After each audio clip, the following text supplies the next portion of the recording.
is that time of the year. Winter is coming. This is the In the Hump podcast. My name is Jake Mendel, here to talk to you about some Miami Dolphins football. And I'm joined, who are you?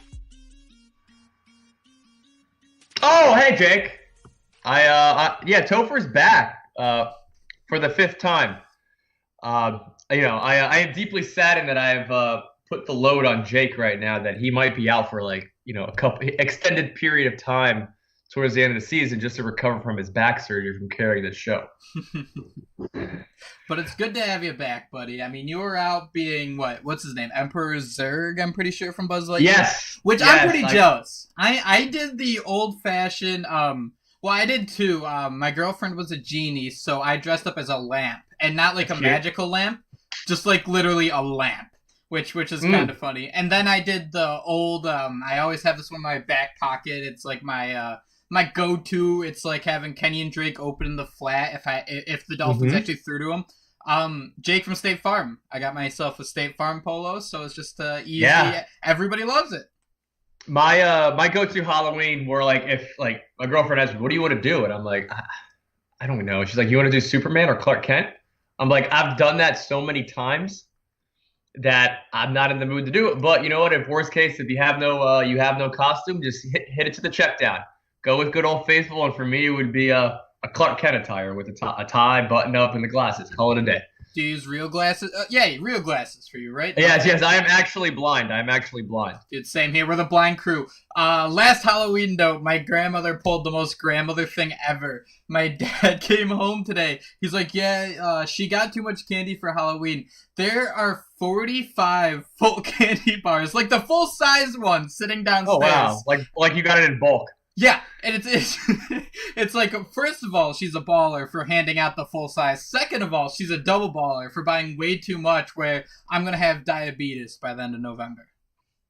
For my kids today in school, I knew today would have been a bad day in terms of candy. And there's no way I can actually enforce the no candy. Typically in my class, I don't like eating because kids leave frappers and crumbs everywhere. Right. So I've enforced a strictly no eating policy. And today I know they're going to eat. They're going to sneak in a Snickers. They're going to sneak in a little Runt or a dip. I mean, a Dots. You know what I'm talking about? A little candy gel I love thing. Dots. So underrated. There's an underrated Halloween candy because you would never buy a full box of Dots because you're going to spend your money wisely on maybe snow caps. But throw them back I knew one of those small boxes. Oof. Oh, they all just get stuck on the side of your mouth. Yeah. It gets in your mouth and you can't do anything about it. But what I did was I just taxed them. For every candy they ate, I took 2. Ooh, I like that. I like that. So what's your stash looking at right now? Or did you It is a huge stash. I mean, I'm talking Sour Patch Kids, Ring Pops, Snickers bars, Three Musketeers, Nerds, Sweet Tarts, sweet as fish. And I told the kids, hey, listen, I'm not, if you eat, just know I'm getting it. I'm big government right here. I'm big government. I'm taxing you. If you eat, everybody eats. Yes. We've been sweet enough for this part of the show. It's time for us to get sour and do a little Miami Dolphins talk. And Topher, you weren't here for this interview, but I say we jump right to Cameron Wolfe, ESPN, joined me, who had some really, really interesting things to say. Bear with me. I think he was doing some Bluetooth in his car. It's a little staticky, but you can definitely make out everything he says. If you have to, turn down the volume a little bit. But there are some really, really good nuggets in there that I'd like to jump into and talk to you about. Because it seems like the Dolphins are on pace to go 8-8, as we said at 4-4. In the hump, baby. We're here. So, Topher, I'll catch you on the flip side. We are now joined by ESPN reporter for the Miami Dolphins, Cameron Wolfe. And Cameron, I want to start here.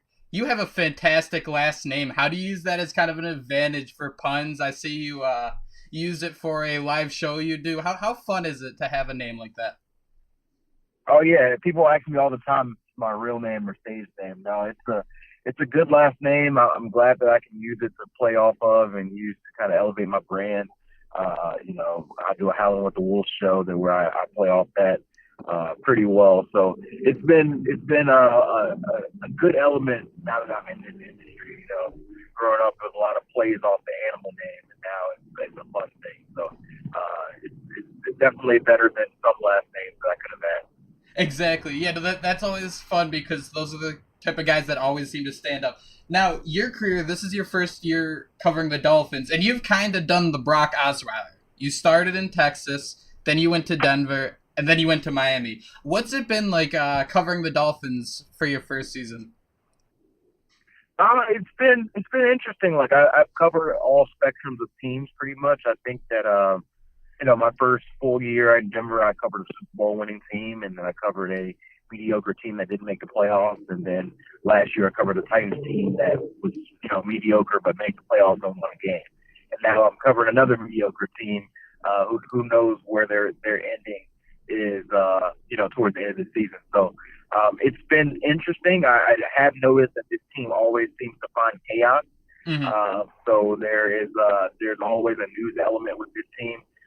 But it's all football to me, and there's a couple guys around here that I've known previous stops, and everything else is just kind of learning on the fly and trying to meet and build relationships with people out here. Yeah, you mentioned you covered the Titans, and they're kind of in the same situation with Mariota that the Dolphins are with in Tannehill. What are some of the kind of similarities and even differences you've seen between the two and their playing style and even off the field? Yeah, no, it's an interesting transition for me, I guess, with those particular quarterbacks. They both have sort of a uncertainty about them, where both teams are seemingly committed to them as their guy, but there's a lot of uncertainty about both quarterbacks as far as the national media and as far as the fan base. I think that Mariota obviously is a more dynamic athlete, but his accuracy is often off sometimes, and he has a lot of injury concerns, just like Tannehill. So I think them as personalities, they both are more on the quiet side of things. They're more introverted than extroverted, and I think that's something that is sometimes fit both of them in a way that they probably didn't want it to. So I think that you could look at both parallels and say that the quarterbacks have dealt with similar situations. Obviously, Tannehill's a little older, and he's had a little bit more chances. But I think both teams are sort of in that mediocre spectrum where they're trying to figure out, hey, is this the guy that can lead us to where we want to be? Have you heard anything free agency wise? I know it's come and gone, but did you hear anything that kind of made you perk your head up a little bit about what the Dolphins might have been trying to do at the deadline? Not really. I know that they weren't particularly active. I know they received a couple calls on players that they were, that people were trying to see if they had interest in selling, and they were pretty adamant that they weren't selling. I know that there was at least one call out there on Cam Wake, and the Dolphins weren't really interested in, parting ways with him. So I think, what Adam Gase said the day before the deadline when I asked him about it, he said that he didn't feel like they were going to be sellers, and that was sort of the mentality that they gave to other teams. They weren't super active in the buying market, but there were some calls sent to them to see if they were willing to sell off some parts, and they didn't want to do that route. So it seems like they're sort of in that middle push where they're still hoping that they can make this playoff push, and that's sort of how they approach the deadline. What was the biggest change? The team started 3-0, and this is your first year in Miami, and the name of the podcast is In the Hunt because we always joke about how the Dolphins are always going to finish somewhere between 6 and a 9, maybe a 10-win season. And there was the momentum after the 3-game winning streak to start the season. What was your mindset then, and how has that kind of changed? Going 1-4 since then, and it's kind of just been sputtering out of control. Yeah, I think for me, I thought the team was relatively the same throughout. I didn't get too high after the 3-0 period because I thought there were some flaws with the team.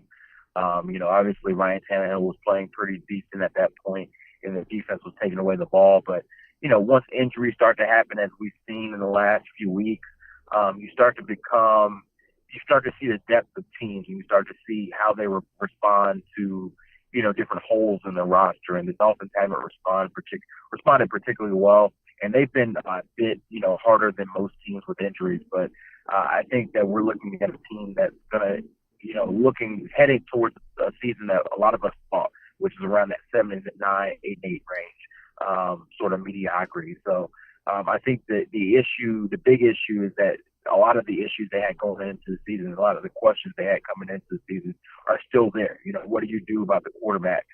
Who's your long-term position? Is Adam Gase your guy for the future? What are your core pieces around this team? They sort of, went on a 2018 playoff push, and there's still a chance they can get there. But right now, there are still as many questions as there were, when we started the year. Right, and the AFC is kind of a mess, so it really wouldn't be too surprising if a 9-win team gets in. But there are a lot of holes on this team, and in the offseason, they cut Sue, and Vincent Taylor really stepped up in that situation. What are they going to do now that he's gone? Do you think it's a situation where they're just going to be run on? There's a stat out that only the Dolphins and Lions have given up 4 games of 140 rushers. Do you think this is going to be just a trend where the Dolphins are kind of stuck with like a rough defense, or do you think there's maybe a chance a player or two could step up, and if so, who might those guys be? Well, yeah, at this point of the season, you're not going to make any miracle fixes, particularly because they didn't make the deadline. They signed Vicky Hood yesterday. They just signed Sylvester Williams, former first-round pick out of Denver, who spent the last 2 years in Tennessee and in Detroit today. And they're activating Mike Hole off IR. So those are a few complementary pieces. None of those guys are going to, be able to save the ship, but maybe those guys help plug some of the minor holes, and maybe you go from a terrible run defense to so run defense by the end of the year. But there's still going to be a lot of teams trying to run the ball down that road because they've shown they can't stop it. I've talked to players in the locker room, and they sort of hit it towards some of the scheme liabilities that their players in situations where they can't excel in.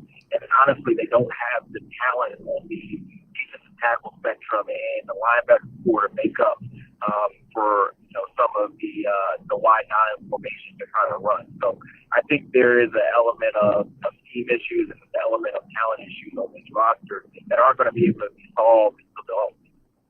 Yeah, you mentioned that it's really interesting that it seemed a couple of years ago the wide nine was the formation to be in on the defensive line, and we saw last week against Houston, players running wide open and they couldn't stop the run. So when the season comes to an end, do you think they're going to look at more of this as a scheme issue, like you mentioned, or a talent issue where they might try to keep Matt Burke and just try to reload again, or try to start over and rebuild and figure out a way to play towards their players' strengths, because it definitely doesn't seem like they've been doing it that far this season? Yeah, I think they probably have the talent of a middle-of-the-pack defense, and I think they play sometimes above their talent and sometimes below their talent. So I don't know if I'm on board of this is all Matt Burke's fault. I think there are some things, like I mentioned earlier, that he has put them in a position to do team-wise that they aren't in position talent-wise to execute. And I think that he has to get better at knowing that, hey, we don't have the linebacker coverage ability to be in this type of position to play in this particular zone. We don't have the defensive line depth to be able to line up in this formation when they're lining up in this formation. So I think Matt Burke has to do a lot of self-evaluation and figure out, what his talent is and how he's teaching for them. But I don't think that you fire Matt Burke, you solve all your problems. The team needs to have more defensive pieces. They're old and overpaid at a lot of the edge rushing positions, and they have to improve there. They don't have a ton of, really trustworthy talent on the defensive line, and the ones that they did have are injured. And that linebacker core is really young and inexperienced. So I think that this defense is in a position where they're a year, maybe 2 years away from being a really solid unit. And, firing Matt Burke won't solve that. I agree. I 100% agree. And now to switch over to the offensive side quickly, the Devontae Parker story has always been a unique one over the years. There's been Instagram videos of his teammates kind of saying he's not eating healthy, or like, what are you eating, things like that. He's really a polarizing character in Miami. And what we saw Thursday night was him come out big over and over again. Do you see him as a player that they can rely on, maybe even going into next year? I mean, there's a $9 million fifth-year option. They can cut him. There's so much going on with him. How do you feel about him, being around him in this situation? And what do you think the Dolphins are going to do with him come the end of the season? Yeah, I actually wrote a column article about that on ESPN.com on Wednesday morning, and essentially what I was saying is that they sort of bet and put their hope on these last 8 games that Devontae Parker can be something different, something close to the potential that we've seen in this first 3.5 seasons. They could have easily traded him away at the deadline for a third-day pick, but they thought his value to the roster over these last 8 games was more important than that. And we'll see how right they are in that bet. They are light in the receiver room, so it's sort of out of necessity. But I do believe that, we're in a position where Devontae Parker is unlikely to see his 5th-year option, which is, almost $9.5 million. So I think that, you're likely looking at the last 8 games of Devontae Parker in Miami unless they come to some sort of, lower salary contract agreement. For him, it's been about 2 things, injuries and intensity on the field. And I think that we've seen spurts of those, like we saw Thursday night. But we've got to see more of it. He's a first-round pick. He's a guy who's supposed to be their number 1 receiver. At times, he sort of blends into the offense. So I'd love to tell you that, hey, what we saw Thursday night is going to be the norm. But I'm not confident that's the case. I think the more likely scenario is that we'll see spurts of that, and we'll also see continued bouts of injuries, continued bouts of underwhelming performance from him, like we've seen first 3.5 years here. You're 100% right. I'm definitely in the same boat. And just to touch on the running game real quick, Frank Gore has been very good. He's averaging about 4 yards a carry, but what he lacks is the big play potential that Kenyon Drake has. And before the season, Adam Gase mentioned how he wants to give Kenyon Drake 15 rushes a game and target him in the passing game 6 times per game or so. That hasn't happened. How do you feel about how they're using Kenyon Drake and maybe what his role is going to be for in the rest of the season? Yeah, I think over the last couple of weeks, we've seen what Kenyon Drake's role is evolving to. He essentially is sharing rushing attempts with Frank Gore. It's been about 50-50 over the last 2 weeks, and obviously he's more active in the receiving game. So I think that'll be his role. I think he's seen somewhere around 12 to 15 touches over the last 2 games. And I think that, although I think that's a little low for what I would like, I think that's a happy medium for, as much as Adam Gase loves Frank Gore. So I think Kenyon Drake has played better actually since he fumbled out in Chicago. That he's played his best ball since he showed some patience in the hole. He doesn't seem to be bouncing everything out. And he seems to really enjoy some of these routes that he's having. You saw some of that big play ability in his game over the last couple of seasons. So I think they have to continue to find ways to get Kenyon Drake the ball, make sure that he doesn't sort of let out of the offense. Particularly when Frank Gore is running well. And, especially with Brock Osweiler at quarterback, you got to get the ball in your playmaker's hands. Now, Wilson out, Kenyon Drake is probably your best playmaker.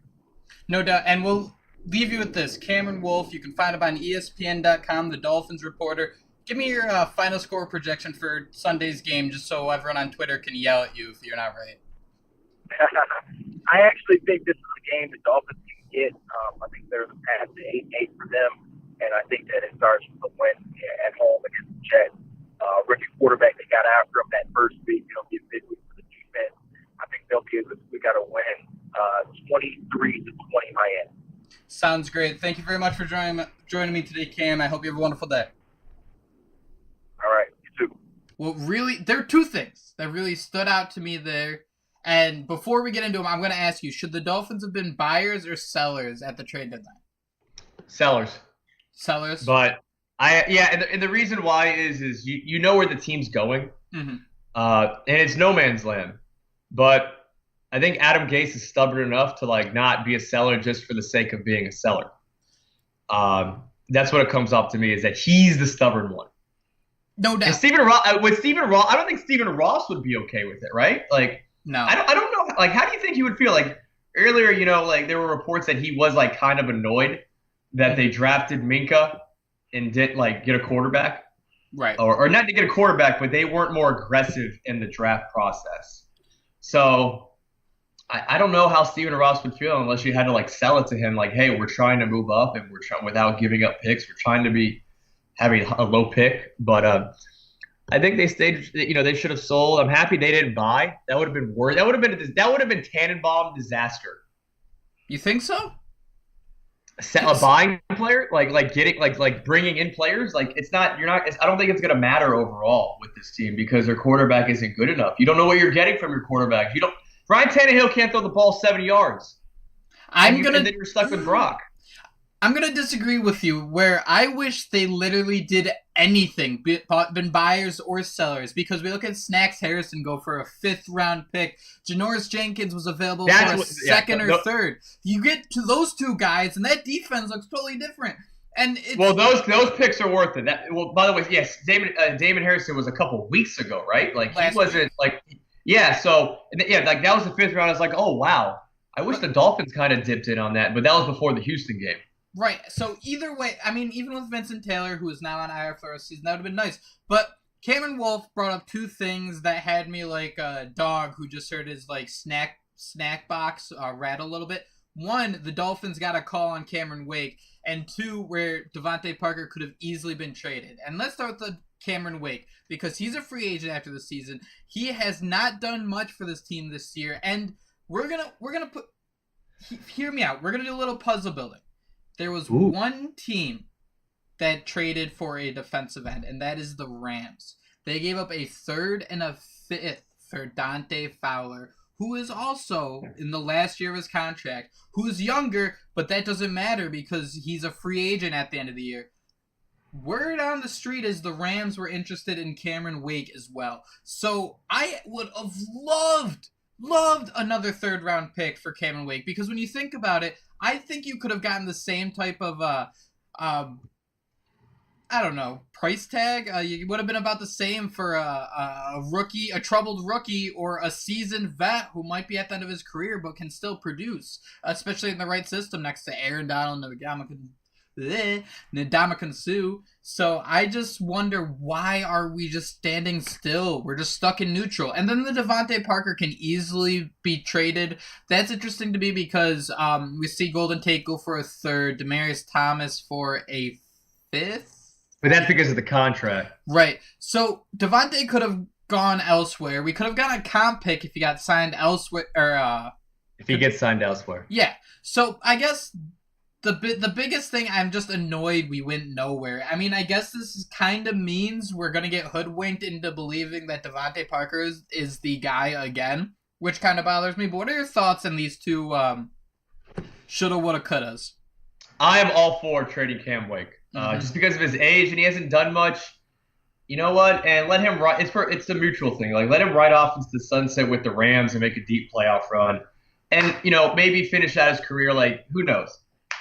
Finish off his career in the playoffs, like, in the playoffs. That would have been awesome for Cam. Like, I would have actually legit been happy. Like, all right, it makes sense. Yep. Dolphins got rid of a guy that hasn't really been performing. They got a pick. Cam Wake's off the books, even though, like, it doesn't really matter too much. And, he's going to be playing with Wade Phillips, Aaron Donald and Sue. Like, that would have been fun to watch. Squad goals right there. Squad goals. But Parker, I'm okay keeping him. Like, he looked good on last Thursday, about 3 years ago. On last Thursday, it felt like it was 3 years ago. It definitely did. It's been a while. But keeping him's fine. Like, he looked good. It's gonna sucker us. Exactly. Why couldn't we use that to sucker anyone else? Why are the Dolphins always the suckers? That's a pod we could have, like a 9-series pod on why the Dolphins are constantly not suckering other teams. We are the pod. We are in the hunt because not only aren't we suck, we don't suck. And we're not suckering other teams. We're right in the middle of being hoodwinked all the time. It's that with Devontae Parker. It's that with every aspect of this team. We are going 8-8, and it just bothers the hell out of me that seems like everyone from Adam Gase to Stephen Ross is okay with it. Yeah, and this is like, this might be a separate tangent, but do you think Dolphin fans are homers? That's a really tough. Yeah, I mean, we. I feel like I don't know. We could easily 7 years of Ryan Tannehill. Isn't that homerish enough for you? I mean, I get it. I don't know. I always look at it like we'll get back to it. And back to your question, but the reason why it has is why we're always like suckered into it, and because the Dolphin fans, from the ones I encounter, always know that what the fate of this team is, and they know what needs to exactly happen, and it can never get done. And the real Dolphins, I guess, like the actual organization, can never sucker other teams to like going above and beyond, and kind of getting out of the 8-8. Exactly. That's what I'm trying to get at. Is I wish the Dolphins do sucker those teams. I wish they suckered a team into taking Cam Wake for like a 4th-round pick. Mm-hmm. Just walked away with it like a bandit. I wish they suckered a team into taking T.J. McDonald off of our hands so we could start Minkah. That's interesting because Minkah came out this week. You just hit me with the perfect segue. Sorry for cutting you off. But Minkah wants to play more this week. And 54%. I ranted with Howard about this a little bit. But how did you feel when, I guess I didn't even notice, which is a point in itself, that Minkah only played 54% of snaps Thursday night against Houston? It's one of those things where like you were watching it when you were watching the game, you were kind of like, where is Minkah? Because every time there's a big play, TJ McDonald is on the field, and he's the reason why the big play happened. Mm-hmm. Whether it's a run on the outside, he kind of like freezes. He does this freeze thing, like he doesn't know what to do, or he's just too big to move. Or he's in the secondary and he doesn't know where he's supposed to be because he's terrible at coverage. So that's where like it's just like we need to have Minkah out there, and because it'll make the defense better and it's good for him as well. There's no doubt about it. So we've talked a lot about the Dolphins in the first half of the season. They're 4-4, strongly in the hunt. We're the 8th seed. Now comes part 2 of the season. Exactly. The Jets this Sunday, Hard Rock Stadium. How you feel?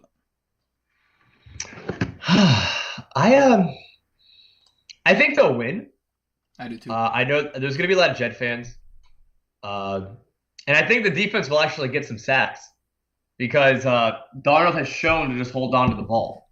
I would be amazed if they don't. Put it that way. I wouldn't. I wouldn't one bit.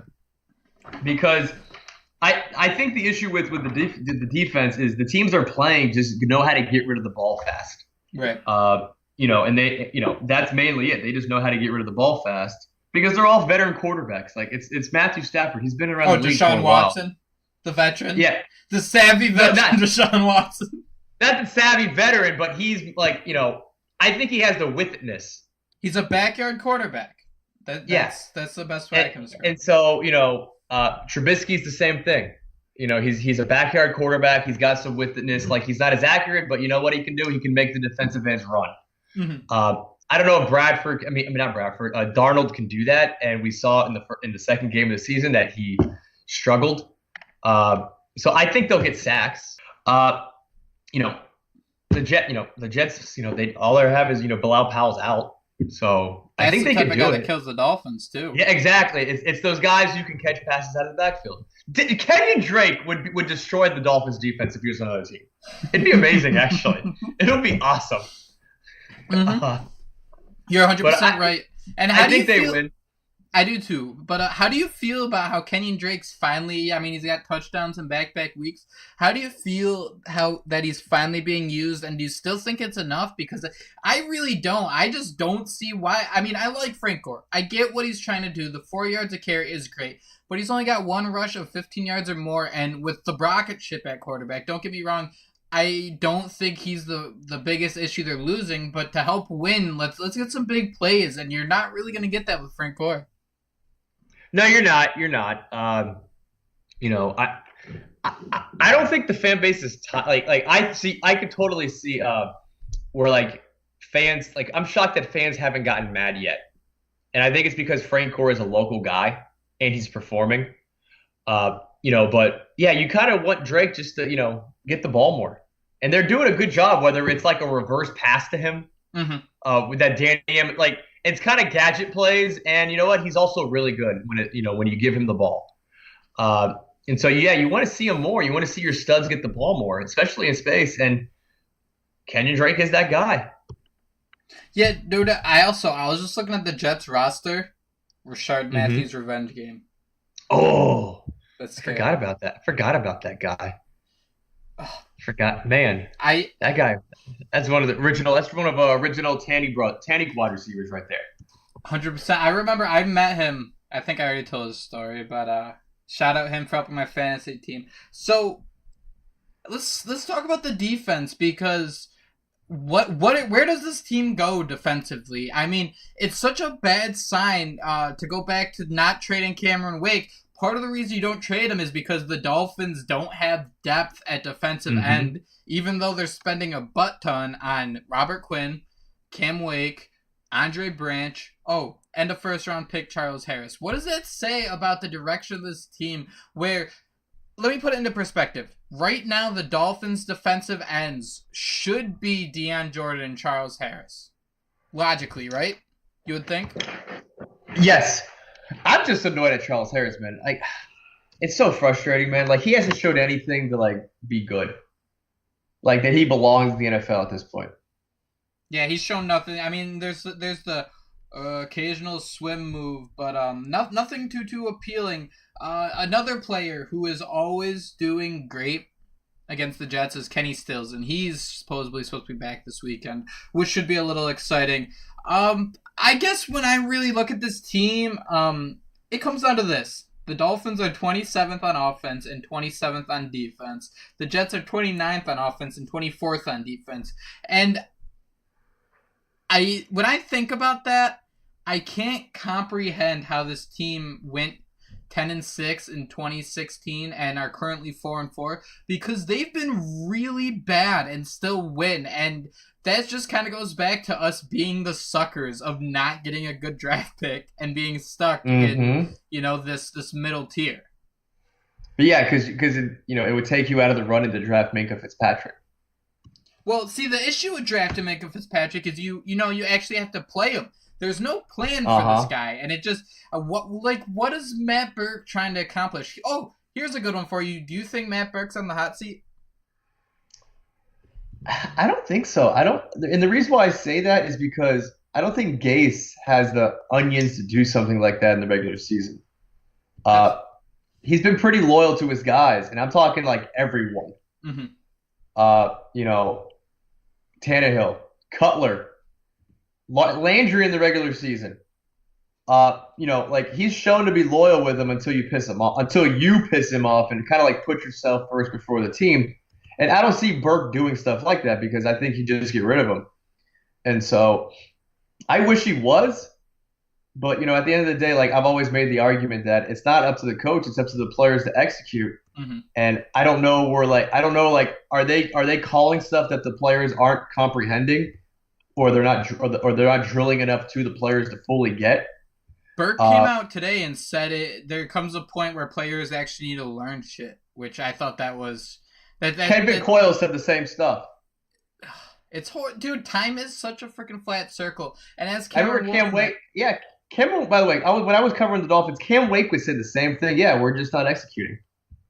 That's what it all comes down to. Well, when you think you have the perfect play and it just doesn't work, you can blame execution, but you can also blame you don't play to your players' strengths. I mean, to have Kiko Alonso on tight ends all the time, that's why we're getting roasted by tight ends all the time. To have Frank Gore catching passes on 4th and 1, or, attempting to catch passes. It just, when are we going to play to our players' strength where they don't have to, do backflips to make successful plays? But, Topher, we've been ranting for a little while now. Let me get your final score prediction. I want to say Dolphins have shown that they could at least score 21 points at home. So I'm going to go, 27-20 Dolphins. I like it. The Dolphins, other than that Lions game, have been pretty good at home.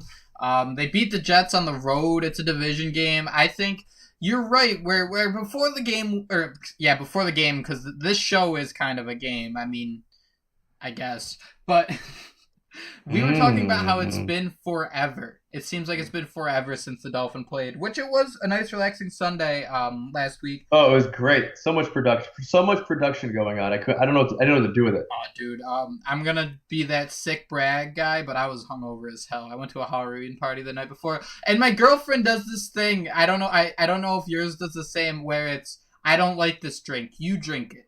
Where all the time. And then not only do you drink it because you're already drinking yourself, you gotta chug it because obviously it still tastes gross. So you just put it back real quick. So I did it's like swallowing mouthwash.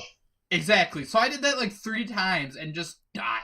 It's probably what it feels like to be a Dolphin fan. It's just drinking the worst drink possible because your girlfriend wants you to drink it, and you know it's gonna be bad.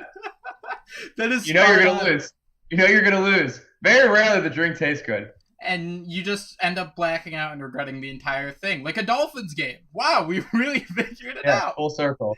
Wow. All right, well, that was a nice little tangent. But I'm going to go, I think the offense has a couple big plays in them this week. I'm going to go like a 24-10 in favor of the Dolphins. You know where to find us. We're on Spotify, iTunes, Podbean.